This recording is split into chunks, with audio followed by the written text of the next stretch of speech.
주시는 말씀 함께 같이 나누도록 하겠습니다. 갈라디아서 6장 17절 말씀, 그리고 고린도후서 12장 7절 말씀, 우리 두 절 말씀 같이 보도록 하겠습니다. 우리 신약 성경 갈라디아서 6장 17절 먼저 보도록 하겠습니다.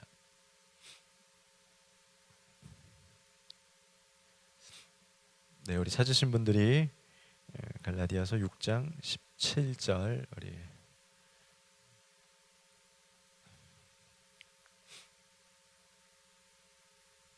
한번 같이 읽어보도록 하겠습니다. 함께 읽겠습니다. 시작. 이후로는 누구든지 나를 괴롭게 하지 말라. 내가 내 몸에 예수의 흔적을 지니고 있노라. 아멘. 우리 고린도후서 12장 7절 우리 한 절 더 보겠습니다. 고린도후서 12장 7절입니다.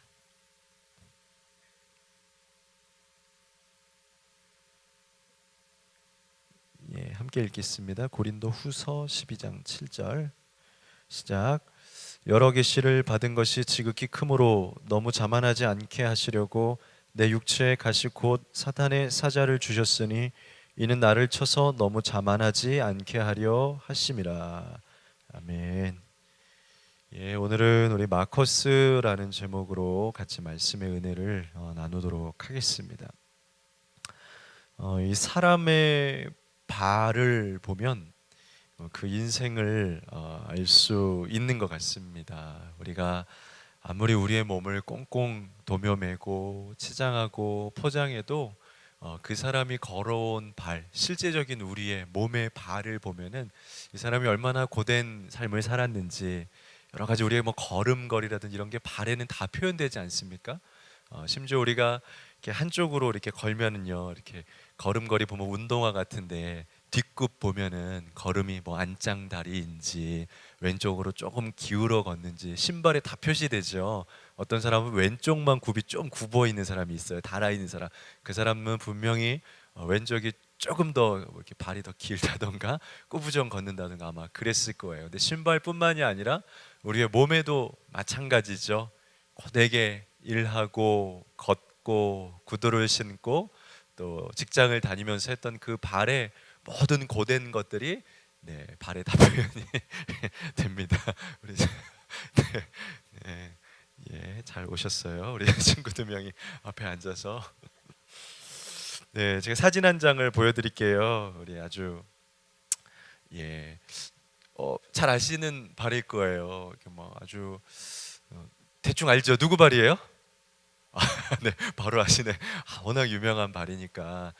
외모로 볼 때는 정말 이쁘시고 날씬하시고 하신 분이지만 그가 발레단에서 걸어왔던, 또 그가 훈련하면서 열심으로 살아왔던 그 모든 게 발에는 다 담겨 있다라는 거죠. 동양인 최초로 독일에 있는 슈투트가르트 발레단에 그것도 최연소로 입단한 사람이 강수진이라는 우리 발레 선수라고 해야 되나요? 발레리나죠. 이 몸에 담겨 있는 이 인생의 표시, 이 발의 표시, 이것을 이제 우리가 기독교적인 용어로 우리가 조금 다시 풀어서 설명을 하다라면, 우리가 걸어온 우리 몸에 담겨 있는 그 신앙의 그 하나님께서 주신 그 모든 표현과 표시들을 오늘 설교 말씀과 같이 바로 마커스라고 우리의 단어로 표현하면 흔적이다라고 표현을 할 수가 있다라는 거예요. 우리가 갈라디아서 6장 17절을 같이 읽었죠. 이후로는 누구든지 나를 괴롭게 하지 말라. 내가 내 몸에 예수의 흔적을 지녔다. 이것이 바로 우리가 오늘 사모하고 우리가 가져야 할, 우리가 그리스도인이다라고 말하는 것뿐만이 아니라 내가 그리스도인의 흔적까지 가졌다라고 하는 것, 이게 아주 오늘 가장 중요한 오늘 메시지의 포인트인 것 같습니다. 오늘날 그리스도인들은 참 많이 있습니다. 신앙인도 많이 있고요, 예수 믿는 사람들, 또 많은 그런 예수님께서 주신 은혜를, 또 그런 겉 보이는 어떤 그런 명찰과 같은 직분들을 가지고 있는 사람들은 많이 있습니다. 그러나 오늘 사도 바울이 고백한 것처럼 내 안에는 예수가 주신 흔적 자체가 남아있다라고 표현하고 있는 것. 바울은 우리가 고린도후서 12장 7절도 같이 읽었던 것처럼 실제로 그가 복음을 전하면서 예수님을 믿기 시작하면서 진정한 하나님 아버지의 그 말씀을 내 가슴 안에 새기기 시작하면서부터 얻게 된 그 흔적, 이런 것이 남아 있었습니다. 여러 가지 흔적이 있겠죠. 바울은 예수 믿다가 복음 전하다 보니까 결혼도 하지 않았고요. 또 그가 나시린으로서 어릴 때부터 그런 세상의 것들을 멀리하면서 정말 주님만 만나기 위해서, 주님만 가까이 살기 위해서 발버둥치는 그런 모습이 바울에게 있었고요.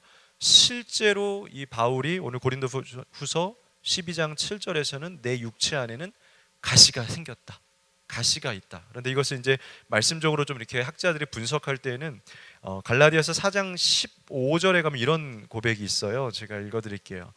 너희의 복이 지금 어디 있느냐? 내가 너희에게 증언하노니 너희가 할 수만 있더라면 너희 눈이라도 빼어서 나에게 주었으면 좋겠다.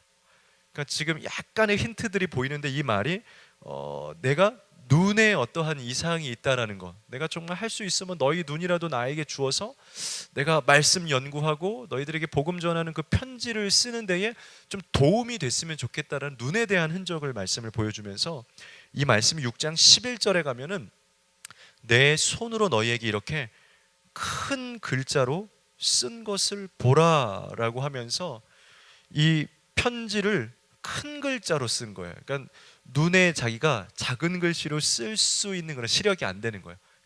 크게 쓰면서 그 자기의 어떤 시력이 별로 좋지 않다는 거, 분명히 눈에 무언가 문제가 있다라는 것을 보여주고 있다라는 거죠.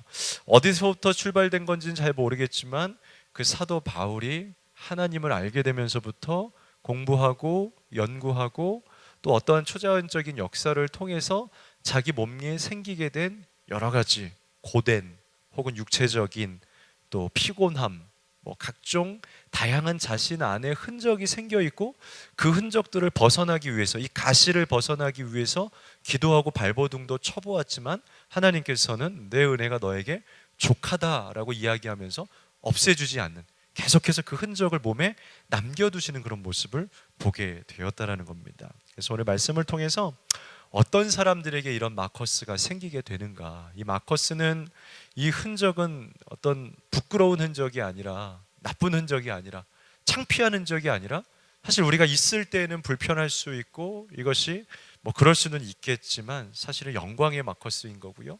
하나님께서 믿는 자들에게만, 정말 그 길을 걷는 사람들에게만 주시는, 우리가 모두가 다 있어야만 하는 그런 흔적이다라는 거죠.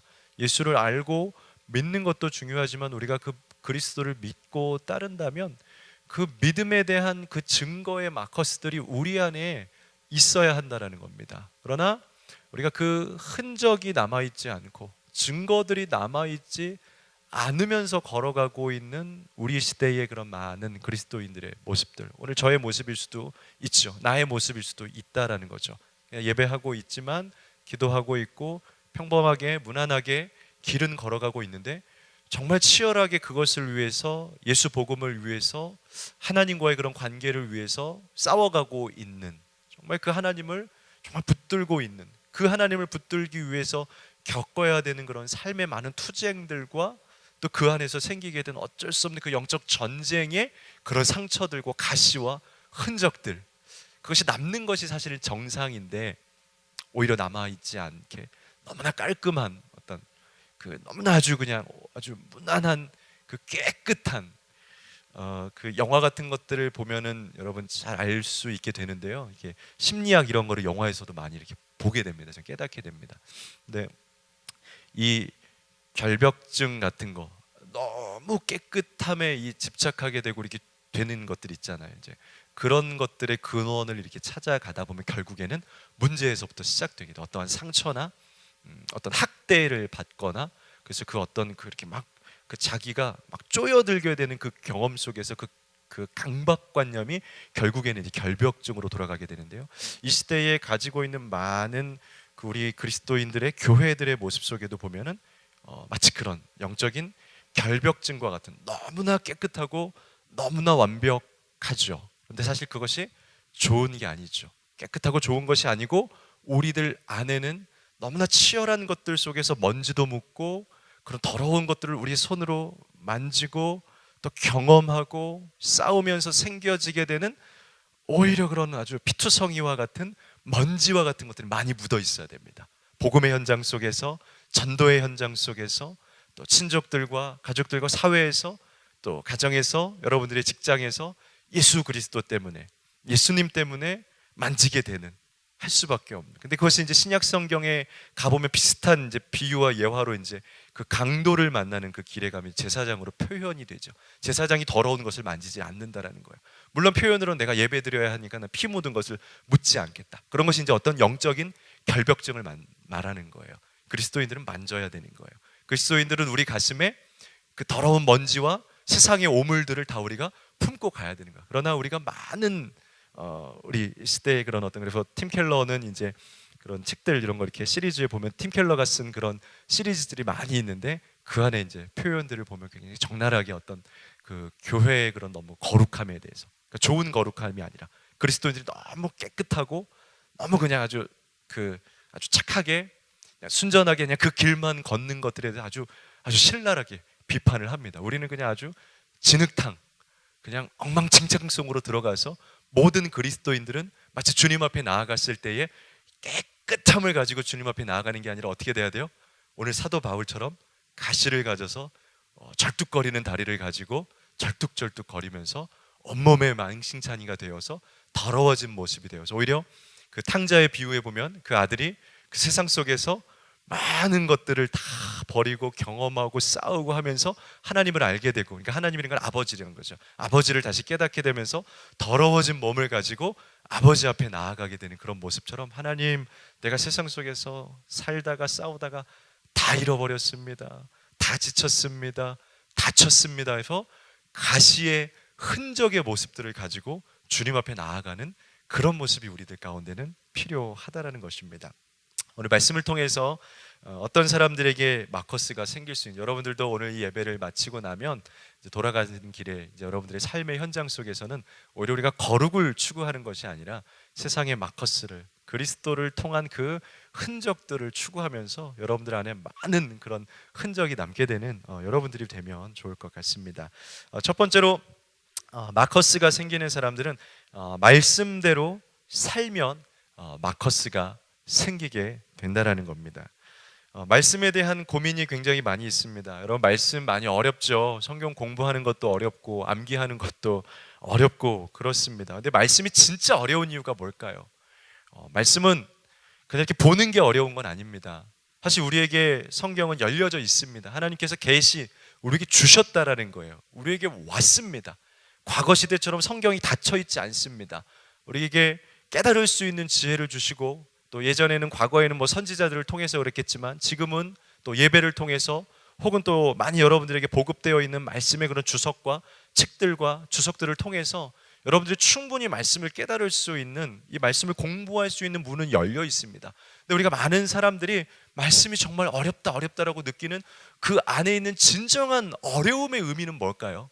그래서 그냥 말씀이 그냥 보는 게 어렵다라는 이야기가 아니라 사실은 살아내는 게 어렵다라는 거예요. 이것을 나한테 해석하고 적용하는 게 어렵다는 거예요. 말씀이 그냥 보고 읽는 것은 그렇게 통독도 여러분 마음만 먹으면 정말 한 달이면, 혹은 뭐 그런 캠프에 가면 한 일주일만 해도 처음부터 끝까지 다 통독을 할 수 있지 않습니까? 말씀을 보는 것은 어렵지 않습니다. 말씀을 암기하는 것은 어렵지 않다라는 거죠. 근데 왜 이것이 어렵느냐? 예수님과 유대인의 관계를 통해서도 여러분 볼 수가 있다라는 거예요. 유대인들은 그냥 말씀을 잘 알죠. 누구보다 공부도 많이 하죠. 그러니까 유대인에게, 바리새인들에게 말씀이 어렵지가 않습니다. 그들은 누구보다도 말씀이 쉬운 사람들이에요. 그래서 그 말씀을 그냥 문자적으로, 이 말씀을 형식적 그대로 그냥 실천하는 사람들이에요. 안식일을 범하지 말라고 했으니까 말씀에 기록된 대로 나는 안식일을 범하지 않을 거야. 안식일에는 이런 것도 하지 않을 거야. 병든 사람도 고쳐주지 않을 거야. 그냥 있는 그대로의 말씀만 그냥 보는 사람들이 바리새인들이에요. 그냥 기록된 대로 나는 그냥 자신의 삶과 실제적인 하나님께서 주신 어떤 그런 깨달음이나 그것이 내 삶에서 나타나는 것과는 상관없이 그건 아주 쉬운 삶이에요. 근데 예수님이 왜 이 유대인들에게 비판을 받았습니까? 예수님은 말씀을 대하는 태도가 조금 달랐던 거예요. 그냥 이 말씀을 보고 아는 것에서, 암송하는 것에서 끝나는 것이 아니고 앞서 이야기한 것처럼 내 삶 속에 적용을 하는 거죠. 이 말씀이 가지고 있는 진정한 의미, 안식일을 기억하라고 한 의미가 무엇인가? 안식일에 단순히 얼마를 안 쓰는 것이 안식일인가? 안식일에 단순히 우리가 올 스톱하는 것이 진정한 안식일인가? 안식일에 단순히 버스를 안 타는 것이 안식일인가? 그것이 아니다. 창조주 하나님께서 우리에게 안식일을 주신 것은 그 안에서 창조주 하나님께서 내 안에, 나는 멈추고 나는 올 스톱한 것 같지만 살아계신 하나님이 오히려 움직이셔서 나를 다시 충전하시고 내가 다시 일어날 수 있는 새 힘을 주시는 시간이 안식일인 것이다. 그 안에 있는 말씀을 실제로 깨닫고 내 삶에 적용. 그래서 안식일에 단순히 누군가 한 사람을 그냥 내가 멀리하고 그 사람에게 있는 것도 내가 부담스럽지만 고쳐주지 않고 그냥 말씀을 형식적으로만 지키는 것이 아니라 오히려 그 안에 있는 참된 깨달음을 통해서 남들이 비판하고 손가락질한다 할지라도 나는 저 영혼을 살려야 하고 고쳐야 하고 주님의 진정한 그 말씀을 살아나기 위해서 많은 손가락질과 그런 것들, 비판들도 의식하지 않고 이 말씀을 내 가슴 속에 진정으로 살아날 수 있도록. 그래서 우리 요한복음 1장 1절에 가면 아주 유명한 여러분들의 그 말씀이 있죠. 1장 1절에 보면 태초에 말씀이 계셨다. 그러니까 예수님은 말씀 그대로였던 거예요. 예수님이 이 말씀 그대로셨고 이 말씀대로 살아가셨고 예수님은 이 말씀을 누구보다도 진정으로 실천하고 그 말씀 그대로를 실천하셨던 분이 예수님이셨다는 거예요. 그러니까 앞서 이야기했던 것처럼 말씀이 사실 우리에게 어려운 것은 공부나 암송이 어려운 것이 아니고 말씀대로 사는 게 진짜 어려운 거예요. 최근에도 그 많은 그런 강의나 이런 것들이 있지 않습니까? 세미나나 이런 것들의 주제를 보면요, 이렇게 흐름들이 있어요. 근데 과거에는 단순하게 많은 그런 그 성경 공부에 대한 흐름들이 대부분이 성경을 아는 것, 아는 지식에 많이 이렇게 좀 편중되어 있는 경향들이 있었어요. 근데 조금씩 이제 신학이나 성경 공부들이 발전하면서 최근에 많은 경향들은 이제는 이 말씀을 어떻게 실천하느냐, 살아내느냐. 그래서 많은 그런 토크 콘서트나 이런 거에 보면은 강사가 한 분 나와 있고 그 다음에 또 그 같이 이 말씀을 가지고 고민하는 사람들의 이야기를 담아서 직장에서 어떻게 살아야 되나요? 우리의 선배들이, 우리 직장 상사들이 회식에 가서 이렇게 합니다. 그럼 어떻게 해야 돼요? 그러니까 훨씬 더 자신들의 삶 속에 이 말씀이 어떻게 살아야 되는지 그것들에 대해서 진지하게 고민하는 사람들이 더 많이 늘어나고 있는 거예요. 아주 긍정적인 거죠. 더 좋은 거죠. 그래서 그 청년들은 고백하는 겁니다. 내가 그것 때문에 지키려고 하다가 또 이기려고 하다가 더 지혜롭게 하려고 하다가 오히려 더 그런 어떤 나쁜 그런 어떤 비관적인 이야기도 제가 듣게 되었고 또 어쩔 땐 말을 통해서 상처도 받게 되었고 어쩔 때는 심지어 뭐 경고도 받게 되어서 내가 굉장히 많은 피해를 받습니다. 여러분 그것이 그리스도의, 여러분들에게 물론 피해를 보라라는 이야기는 아니지만 이 말씀을 실제로 아는 것이 아니고 이 말씀을 지키고 내 삶 속에 이 말씀이 이루어지기를 원하는 마음으로 간절하게 이 말씀이 이루어지기를 소망하는 마음으로 살아가다 보면은 어쩔 수 없이 내 안에 그 말씀의 투쟁을 통한 그런 마커스가 생기게 된다라는 거죠. 여러분 한 번만 따라서 읽어보도록 하겠습니다. 말씀대로 살면, 근데 이제 강조점이 있습니다. 다시 말씀대로 살면이라는 한 번 더 하겠습니다. 말씀대로 살면 마커스가 생깁니다. 네, 아주 좋은 우리 동역자들이 생겼네요. 진짜 다음 주에 오실 때 혹은 한 달 뒤에 이렇게 오실 때는 여러분들이 이렇게 수요 예배 전에 딱 예배당에 앉으셔서 혹은 셀 모임 같은 거, 사실 셀 모임이 좋은 이유는요, 내가 우리가 강단에서 이렇게 말씀을 알려주잖아요. 지식을 알려주잖아요. 근데 우리가 한 주 뒤에 만나서 같이 고백할 때 참 좋은 건 내가 말씀대로 살려고 했던 거. 셀 모임에서 만약에 지식만 나눈다면 조금 아쉬울 것 같아요. 근데 내가 그 주일날 주셨던 말씀을 혹은 공과칙에서 있었던 말씀을 내가 지키려고 하다 보니까 울었고 밤새서 분이 이렇게 해서 내 가슴이 터질 것 같아서 밤을 새웠고, 혹은 내 그 물질적인 것도 조금은 더 이렇게 손해를 보게 되었고, 막 그런 것들을 막 한없이 이야기하는 곳이 셀 모임이지 않습니까? 이제 3월달 되면 그렇게 하게 될 텐데, 말씀이 그렇게 여러분들 가슴 속에서 살아나는 것, 그게 진짜 우리가 이 시대의 그리스도인들이 가져야 되는, 지식은 얼마나 많은지 모릅니다. 알고 있는 사람들은 정말 많습니다. 그러나 그 말씀을 정말 내가 살아가서, 내가 암기한 건 별로 없지만, 기억하고 있는 건 많이 없지만, 내가 들은 말씀 그 한 구절을 살아가려고 하다 보니까 너무 많이 힘들었고, 지치기도 했고, 손해도 보고 상처도 받았다. 그래서 마치 피투성이가 된 것처럼 다시 주일날 주님 앞에 나와서, 그러면요, 셀 모임 할 때 저는 할 말이 없습니다가 아니고 많이 나올 수밖에 없는 거. 1시간, 2시간 공동체 안에서 나눔과 그것들이 되게 되는 거. 기도할 때에도 뭘 기도하지가 아니고, 살았기 때문에, 그것 때문에 아파 보았기 때문에, 또 그것 때문에 미워진 사람이 있기 때문에, 분노를 가진 사람이 있기 때문에, 그래, 내가 그 사람을 위해서 기도하지. 풍성해지는 거. 말씀을 지식으로 가지고 있으면 기도할 것도 별로 없고 나눌 것도 별로 없죠. 그러나 내가 그것을 살게 되면은 뭘 기도해야 되는지, 누굴 위해서 기도해야 되는지, 왜 기도해야 되는지, 여러분들의 영적 생활이 이제 그게 바로 풍성하다라고 이야기는, 풍성해지는 거예요. 굵어지는 거죠. 넓어지는 거죠. 영역이 넓어지는 거죠. 말씀대로 살아가는 여러분들 되시기를 바라겠습니다. 두 번째로, 어떤 사람에게 마커스가 생기게 되느냐, 영적 전쟁터에 살면 마커스가 생기게 된다라는 겁니다. 여러분, 전쟁은 언제나 우리에게 크나큰 상처를 안겨두게 됩니다.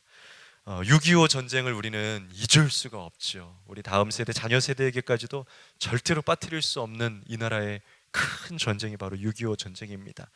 이 전쟁을 통해서 우리나라에 가졌던 남과 북의 피해가요, 먼저 남쪽에는 민간인 사망자가 37만 명, 부상은 22만 명, 실종이 38만 명, 군인도 사망이 13만 명, 부상이 45만 명, 실종도 2만 명. 남쪽만 그런 것이 아니고요, 북쪽은 더합니다. 민간인 사망이 40만 명, 부상은 160만 명, 실종이 70만 명, 군인도 사망이 50만 명, 부상이 20만 명, 실종이 10만 명. 우리만 그런 것이 아니고 유엔도 마찬가지입니다. 유엔도 사망이 3만 명, 부상이 11만 명, 실종이 6천 명. 공업시설이나 주택도 많은 파괴가 됐죠. 남쪽에는 공업시설의 40%가 다 무너졌고요, 주택의 16%가 무너졌습니다. 북쪽은 전력의 74%가 끊어졌고, 연료 공급의 89%가 무너졌고, 화학공업의 70%가 또 다 상실이 되게 됐다는 겁니다. 어마어마하죠. 어쨌든 전쟁을 하게 되면 누구나 그 상처와 그 전쟁을 통한 고통 속에서 살아갈 수밖에 없다라는 겁니다. 근데 여러분, 우리가 살아가고 있는 이 세대는 우리 에베소서 6장에도 가면은 분명하게 명확하게 이야기를 하고 있지만, 에베소 6장에 가면 영적 전쟁에 대한 이야기가 나오는 장이 있죠. 그것에 보면은 분명히 겉으로 보여지는 표방으로는 전신갑주, 그러니까 군인들이 입어야 되는 전쟁 복장을 이야기하고 있지만, 그것은 그 나라의 전쟁을 이야기하는 것이 아니고 우리가 살아가고 있는 교회의, 우리가 살고 있는 그리스도인들의 영적인 전쟁의 모습을 보여주고 있다는 거예요. 그러니까 우리가 살아가고 있는 이 모든 세상 속에는 그 로마의 시대뿐만이 아니라 바울의 시대만 그런 것이 아니고, 우리가 살아가는 이 시대는 영적인 전쟁 속에서 우리는 살아가고 있는 거예요. 복음의 권위가 공격을 받고 있고, 교회가 무너지고 있고, 말씀이 세상과의 그런 학문 속에서 부딪힘을 가지고 있고, 문화와 세상의 어떤 이념과 보이지 않게 그 사단이 우리에게 주고 있는 그 전략들은요, 정말로 표현할 수 없는, 그냥 딱 눈에 보이게 그냥 너 교회 갈래 안 갈래, 이런 아주 그냥 쉬운 그런 짝으로 우리에게 보여주지 않는다라는 거죠. 보이지 않게 문화 안에, 혹은 정치 속에, 경제 속에, 혹은 인간론 속에, 여러분들의 감정 속에, 또 우리의 그런 어떤 그 선교학을 공부하다 보면은 그 지역이 가지고 있는 그 지역의 그 복음을 연구하기 위해서 굉장히 많이 연구를 해요. 그런데 굉장히 놀라운 것은, 그러니까 선교가 굉장히 어려운 것 중에 하나가, 그냥 가서 그냥 빵 주고 그냥 예수 이름 팍 전하면 되는 게 아니라, 그 정도 수준이 아니라, 그러니까 이것을 이제 견고한 진이라고 표현하는데요. 그러니까 사단이 이 지역을 예수 믿지 못하기 위해서 그냥 앞에다가 철창사에 갖다 놓고 야 그리스도인 들어오지 마, 이런 정도가, 사단이 그렇게 단순한 아이들이 아니다라는 거예요. 그렇게 아주 그냥 쉬운 존재가 아니다라는 거죠. 그 스며들어 놓는 거예요. 예전에 언젠가 제가 한번 설교로 표현했을 수도 있는데, 예를 들어서 갑자기 생각나는 거지만, 그 부족 안에 살아가는 문화의 원리, 혹은 가족의 원리 속에서, 예를 들어서 아버지의 어떤 그 예를 들어서 아버지의 원리를, 그러니까 권위를 없애버리는 거예요. 그러니까 그냥 갑자기 떠올라서 얘기하는 겁니다. 그 부족은 아버지 하면, 예를 들어서 아버지가 굉장히 권위 있고 사랑스럽고 내 모든 것이 되는 분이 아니라, 아버지는 굉장히 초라하고 나가서 그냥 물고기 잡아다 주고 하고, 오히려 그 큰 것들은 어머니가 감당하는, 어머니가 신과 같은 그런 걸 이제 보이지 않게 그 부족 안에, 문화 안에 숨겨들어요. 그럼 선교사들이 아무리 가서 그 문화의 원리를 모르고 숨겨져 있는 그 벽들을 모르고 아버지 하나님, 아버지 하나님은 아버지를 믿고 싶지 않은 거예요. 하나님이 그렇게 커 보이지 않는 거예요. 하고, 그러니까 표현을 제가 적절히 했는지 모르겠지만, 이런 보이지 않는 그들이 예수를 믿을 수 없도록 우리도 생각하지 못한 원리들을 다 담아놨다는 거예요. 그러니까 우리가 살아가고 있는 우리마저도 그냥 단순하게 새벽 기도를 어떻게 하면 올 수 있고, 요 정도는 싸움도 아니에요. 이거는 뭐 지각을 했네 말았네는 아무 싸움이 아닌 거예요. 도장을 찍었네 안 찍었네는 그냥 사단이 야 찍어 5번 가. 근데 그냥 어중간하게 해라, 이런 거 해 하고 뭐도 해. 근데 강하게는 하지 말고, 본질로는 하지 말고, 막 이런 거 있죠. 보이지 않게 슬쩍슬쩍 빗나가는 거, 그게 더 짜증 나는 거예요. 아예 안 해갖고 막 우리가 하면 좋겠는데, 하긴 해. 근데 그냥 살짝 해, 그냥 하고, 우리도 모르는 사이에 하긴 했고 우리는 승리에 도취되어 있는데, 사단은 더 큰 승리. 오예, 쟤네들 선물 받았다. 오예, 쟤네들 다 이루었다. 근데 사단이 볼 땐 사실은 안 이루는 것, 막 이런 보이지 않는 게 되게 많다라는 것을 어떻게 표현해야 될지 모르겠지만, 여러분, 우리는 이미 영적인 수많은 전쟁 속에서 우리는 오예 다 왔다, 우리는 면류관이다라고 뚜껑을 딱 열었는데 사단이 딱 기다리는 거예요. 짠짜잔 하면서, 사단이 너 내가 원하는 기로 왔지롱. 아니 나 면류관도 받았네. 그것도 내가 준 면류관이야. 너 적절히 잘했잖아. 적당히 잘했어. 내가 장로도, 너는 아주 좋은 장로였어. 내가 아주 딱 심어놓은 좋은 장로. 너는 목회도 했는데 저는 두렵습니다. 내가 너를 도무지 알지 못한다. 아니 제가 선지자도 했고, 제가 예언도 했고, 제가 병도 고쳐. 너 그 정도 해서 괜찮아. 그 정도 병도 고쳐. 그것도 괜찮아. 다 누구나 할 수 있는 거야. 근데 그가 병은 고쳤지만, 그가 부흥은 시켰지만, 그가 놀라운 일은 행하였지만, 정말 그리스도 예수가 어떤 분인지 정말로 보여주는 못하는 거예요. 기적은 보여줬는데 예수는 못 보여줘요. 마치 그런 것들을, 수많은 영적인 전쟁 속에서 우리가 살아가고 있다니까요. 정말로. 그래서 이 전쟁터에서 살아가고 있는 우리들은요, 자연스럽게, 왜? 전쟁터니까. 전쟁터에서 살면요, 아무리 저희가 그 영국에 갔을 때, 그 스코틀랜드에서 그 나라 그 지역에 아주 그 전통적으로 매일 1시가 되면은 대포 소리를 울리게 됩니다. 대포 소리 한 번씩, 딱 1시에 뻥 한 번. 그 소리를 듣기 위해서 시간에 맞춰서 스코틀랜드의 그 성에, 에딘버러 성에 갔습니다. 그 갔는데요, 대포 소리가 생각보다 깜짝 놀란 게, 뻥 하고 이렇게 그냥 뻥 하고 이렇게, 어떻게 표현될까, 그렇게 방귀 뀌는 것처럼 펑 하고서 끝나더래서, 울렸어? 하고 가자 하고 이렇게 끝났어요. 근데 진짜로 이제 수류탄이나 진짜 우리가 전쟁에서 쓰는, 진짜 오늘날 전쟁터에서 쓰는 포탄 소리를 들으면 어떨까요? 저 멀리서 울리는 소리도요, 정말로 펑 하면서 울리게 돼요. 그러니까 제가 소리로 표현하는 건, 어디든지 그 전쟁이 있는 곳에는 그 소리나 충격이나 흔들림이나 진동이나 여러분 그 핵폭탄이 떨어지게 되면은 그 진동이나 파장이 얼마나 어마어마하게 오는지 여러분들 그런 것들을 뭐 영상이나 그런 광고들을 통해서 많이 보지 않았습니까?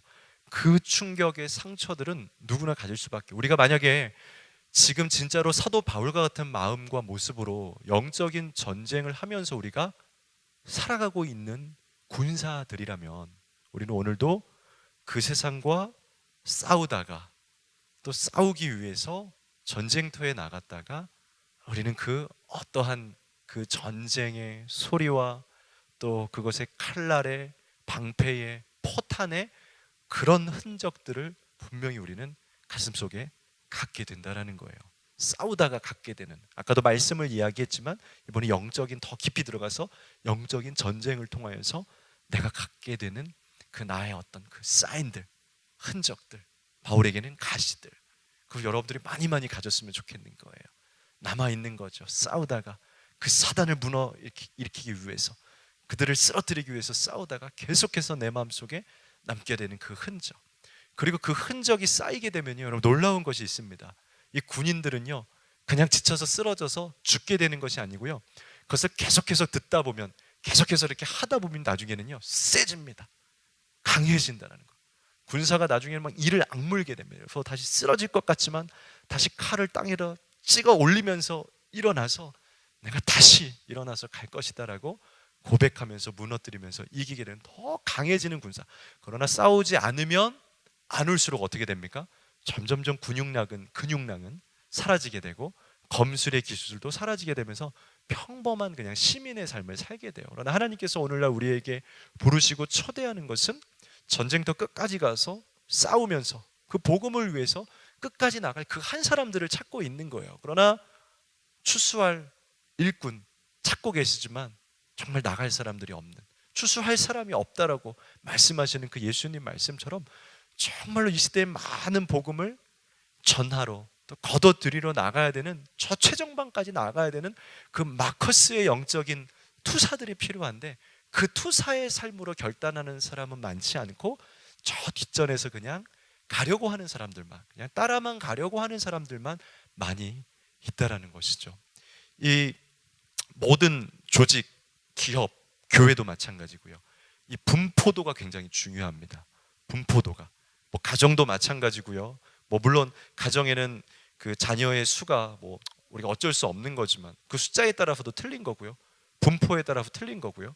이 선교에 나아갈 때도요, 그 조직을 잘 짜는 그런 외국 선교 단체들은요, 그 MBTI나요 그런 그 인성 검사들을 다 합니다. 그리고 거기에 나아갈 때 필요한 성격들, 성향들, 이제 공동체를 잘 보세요. 그 공동체가 가지고 있는 분위기들은요, 어떤 사람들이 얼만큼 공통적으로 모여 있나가 그게 다 그냥 색깔이 되는 거예요. 근데 건강하고 참 감사한 부서들은 적절하게 배치가 잘 돼 있어요. 리더십이 있는, 또 밝은, 혹은 조금 이렇게 좀 잔잔한, 차분한. 근데 참 안타까울 때는 뭐냐면 중복만 많이 돼 있으면 그게 참 이렇게 어떻게 표현해요? 어렵다고 표현하니까 막 너무 조증막 막 모여 있든지 가면 무조건 왜 그러면 막 도대체 모임이 어떻게 가는지 모르겠어. 또 어떤 데는 거꾸로 너무 저혈압들만 모여서 네 하죠. 그럼 또 너무 힘들어. 근데 그게 이제 나중에는 이제 그런 잘 외국 선교 단체들이 굉장히 전략적이에요. 그래서 거기는 다 해서 리더십 같은 또 이렇게 뜨거운, 또 잔잔한, 또 조직을 잘 구성하는, 혹은 일을 잘하는, 이걸 배치를 그렇게 이미 해서 가요. 근데 모든 조직들이 그런 어떤 전략적으로 구성도 해야 되고 사람의 숫자적인 것까지도 분포를 잘 해야 돼요. 근데 이것이 거꾸로 되거나 역삼각형이 되거나 하면 어려워져요. 만약에 생각해 보십시오. 여기 여러분들이 여기 한 지금 벌써 한 500~600명 정도 앉아 계신데 여기에 목회자가 한 200명이 있다, 300명이 있다 그러면 여러분 상당히 부담스러울 거예요. 가는 곳마다 아이고 목사님 가끔 봐야지, 이게 목사님도 가끔 봐야지 또 이렇게 되는데 다 목사야. 그럼 그것도 어려운 거죠. 적절하게 성도. 근데 마찬가지로 다 뒤에서 초신앙과 초신자로서 조심히 주님을 따라가고 있는 그 새내기들이 쫙 배치가 되어 있는데 저 앞에서 전쟁을 해야 하는 그 그룹이 또 있는 거죠. 이끌고 나아가는. 근데 그 숫자에 배치가 되지 않아서 오히려 전쟁에 있는 사람은 하나도 없고 너무나 조금 있고, 모두가 다 아래 단계, 그걸 아래라고 표현하긴 그렇지만 아직 첫 단계에 있는, 아직 자라나지 않는 영적인 그리스도인들의 초보의 단계, 여기 신약 성경에 보면 초보라고 이야기합니다. 초보의 단계에 있는 놓여 있는 사람들이 이만큼만 있어 보십시오. 끊어지지가 않는 겁니다. 혼자 이 영적 전쟁에서 이걸 막아낼 수가 없는 거죠. 교회가 싸우고 있을 때, 복음이 싸우고 있을 때는 점점 어떻게 합니까? 초보 단계에 있는 그 군인들을, 그러니까 우리가 예비군이라고 이야기하고요, 민방위라고 이야기하죠. 전쟁이 벌어지게 되면 준비된 사람들까지도 일반 시민에서 군인으로 끌어올려야 된다는 거죠. 그러니까 영적 그리스도인들이 전쟁하는 사람들이 많아져야 되는 거예요. 근데 지금 우리는 영적 전쟁에 살아가고 있지만 이렇게 전쟁을 하는 사람들보다는 그냥 있는 사람들이 많다라는 것은, 결국에 만약에 그렇다라면 결국에는 교회는 힘들 수밖에 없어요. 복음은 어려워질 수밖에 없어요. 싸우는 사람들이 많아야지 뒤에 있는 사람들이 잘 보호를 받고 안정을 받으며 그 신앙 속에서 자라갈 수가 있다라는 겁니다. 여러분들 영적 전쟁 많이 해주시는 여러분들이 되시기를 간절히 바라겠습니다. 마지막 세 번째로, 어떤 사람에게 이 마커스라는 이 복음의 영광의 흔적이 생기게 되느냐, 그것은 체휼하며 사는 사람에게 마커스가 생기게 된다라는 겁니다. 여러분, 진짜 사랑과 가짜 사랑의 차이가 뭐 여러 가지가 있겠습니다만, 진짜 사랑하는 사람에게는 이 체휼이라는 단어를 쓰는 것이 참 어울릴 것 같다라는 생각을 하게 됩니다. 체휼이라는 단어는 아픔과 슬픔을 공유하고 깊은 연민으로 불쌍히 여긴다, 상대방의 형편과 처지를 전 인격적으로 이해하는 것이라고 되어 있습니다.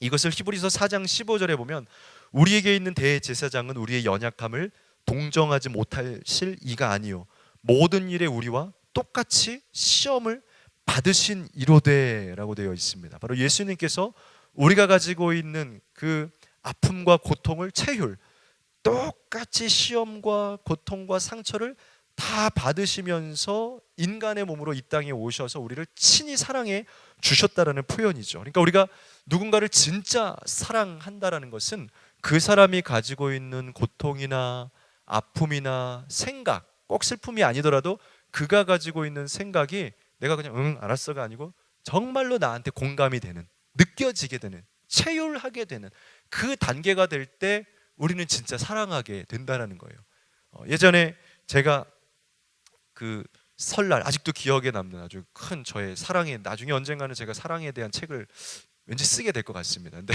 사랑과 복음과 그 원리를 쓰게 될 것 같은데, 그 어떤 한 자매를, 이제는 뭐 제가 자매 얘기하면 다 그 사람이겠죠. 평생 뭐 한 명 이렇게 뭐 만났으니까. 근데 그 자매를 이렇게 교제하는데 설날에 아픈 거예요. 몸살이 걸렸다는 거예요. 근데 약이 분명히 그 약국에도 있을 거 아니야. 지도 엄마가 있고 지도 동네가 있을 텐데 굳이 내가 그걸 사줘야 되는 거, 너무 아픈 거예요. 그래서 동네를 돌아다녀 갖고 약국을 막, 설날에 막 연대가 있나 막 해갖고 그 약을 살려고 엄청나게 동네 방네 돌아다니면서 명절에 약을 구하러 다녔다라는 전설과 같은 이야기. 그러나 결국 약은 사지 못했고 살 수가 없었고, 명절 기간에 약국을 찾아내지 못했고, 지금처럼 그 저녁 시간에도 약국을 연 곳이 어디 있나 어플을 통해서 여러분 찾을 수도 있어요. 근데 과거에는 이제 그런 것들이 없었죠. 못했던 그런 전설과 같은 이야기. 그때는 정말 제 사랑이 충만할 때는 그때는 그럼 충만했고 지금 아니란 이야기인가? 그런 건 아니겠지만, 내가 정말 사랑하고 있나 아니나를 내가 결정할 수 있는 것은, 내가 그 사람이 조금만 아프다고 해도, 내가 그 사람이 조금만 슬프다고 해도 그게 나한테 너무 아픈 거야. 참아낼 수가 없는 거예요. 그 사람이 어디 가야 되는데 장갑이 없다 그러면 야 그냥 가지 마, 내가 사서라도 내가 보내줄 거야. 여러분, 그런 데가 있지 않습니까? 그것을 체휼이라고 하는 건데, 정말 마커스의 흔적이 생기게 되는 사람은 마찬가지로 내가 이 공동체와 어떤 이 세상과 이 세상을 너무나 사랑하게 되는 거, 내가 너무나 아끼게 되어서 정말 내 가슴 속에 체휼할 정도로 내 공동체가 사랑하고, 체휼할 정도로 내가 우리 성도와 내 이웃과 내 친구와 내 아내와 내 남편을 사랑하게 되면은, 체휼이라는 것은 반드시 그곳에 마커스가 신겨드립니다. 내가 체휼하기 위해서 그 사람을 아끼기 위해서 돌아다니죠. 찾게 되죠. 생각하게 되죠. 그 진하게 그 밤을 보내보신 경험들 있지 않습니까? 그 사람이 아프다 그래서 나도 같이 잠 못 이루고, 그 사람이 뭐가 필요하다고 해서 그것을 찾아다니기 위해서 수많은 시간들을, 오랜 시간들을 해보, 그러다 오히려 내 것들을 뺏기게 되고 내가 피곤하게 돼서 밤을 새서 얼마나 학교를 데려다 줬는지 모릅니다. 학교를 계속 데려다 주고요, 다시 돌아와야 되고요. 심지어 어쩔 때 한 번은 그 친구를 학교에 데려다 줬는데 돌아오는데 차비가 없는 거예요. 진짜로 내가 차비 없다는 걸 생각을 못한 거예요. 그래서 걸어다니는 그 동네에 있는 사람들한테 차비 한 번만 빌려달라고, 진짜로. 그래서 그거 가지고 버스 타고 다시 동네로 돌아온 적도 있다니까요. 그런 많은 희생과 헌신의 단계가 우리 가운데 생기게 된다는 거예요. 여러분, 마커스는요 진짜 체휼하면서, 체휼하는 사랑을 가지고 살아. 그냥 입으로의 사랑이 아니라, 입술로의 그냥 고백 정도가 아니라, 그냥 내가 저 사람을 아는 것이 아니라 진심으로 사랑해서 내 가슴으로 느껴지는 것이 예수님일 수도 있고요, 신적인 존재일 수도 있고요, 진짜 여러분들 주위에 있는 사람들일 수 있고요. 그러면 여러분들 안에는 그 체휼 때문에, 그 사랑 때문에 여러분들 가슴 속에는 그 사랑으로 통해서 생기게 되는 마커스의 흔적들이 남게 된다는 거예요. 여러분 잘 알고 있는 이 가시고기라는 책이 있습니다. 마지막 이야기 같이 나누려고 하는데요, 가시고기는 여러분 물고기 이야기만 생각하겠지만 진짜 원작의 이야기에는 한 아빠가 나옵니다. 이 아빠는 엄마와 헤어져서 살게 되고요, 이 아들인가요? 딸인가요? 정확하지가, 아들인가요? 아들이 있는데 이 아들이 백혈병에 걸리게 됩니다. 이 아들을 어떻게 해서든지 살려내야 되는데 살려낼 수 없는, 그러나 이 아들에게 줄 수 있는 그 자기의 그 뭐죠, 이 골수인가요? 그 백혈병을 통해서 어쨌든 살려야 되기 때문에 할 수 있는, 처음에는 이제 각막도 이렇게 막 주게 되고 막 과정들이 있습니다. 저도 그 내용을 정확하게 알지는 못했지만 대략 제가 예전에 그 기억하기로는 그 아빠가 자기의 것을 다 주게 됩니다. 그래서 자기 것을 다 아들에게 주게 되고, 이제 이 아이는 엄마와 함께 살게 됩니다. 그리고 아빠는 혼자 산속에 들어가서 살게 됩니다. 그러다가 이제 자기의 몸은 이미 넘겼기 때문에, 그리고 간암인가요? 암에 걸리게 됩니다. 이미 자기는 자기의 많은 그런 장기의 어떤 그 몸의 가장 중요한 것을 아이에게 주었기 때문에 자기 안의 가시와 마커스의 흔적 때문에 나중에는 조용히 산속에서 죽음을 이제 당하게 되는, 그래서 가시고기처럼 모든 것을 주는 그 아버지의 사랑, 아빠의 사랑을 그린 책이 이 가시고기라고 하는 책이죠. 우리 안에 그런 진정한 사랑과 나눔이 있다라면, 우리가 그렇게 살아간다라면 우리는 또 그 사랑 때문에 체휼하며 우리는 마커스가 생기게 된다라는 거죠. 바라기는 또 다음 주에 올 때 숙제로 여러분들이 이곳에 앉아서 많이 울고 계신 여러분들이 있기를 바라겠습니다. 사랑하다가 내 것을 떼어주다가 그 사람을 용서하다가 그 사람을 또 이해하다가 또 이 자리에 와서는 너무 속상하고 힘들어서 많이 울고 있는 눈물의 공동체가 여러분들이 될 수 있는 그런 마커스의 흔적이 여러분들에게 많이 남아있는 여러분들 되시기를 간절히 부탁을 드리겠습니다.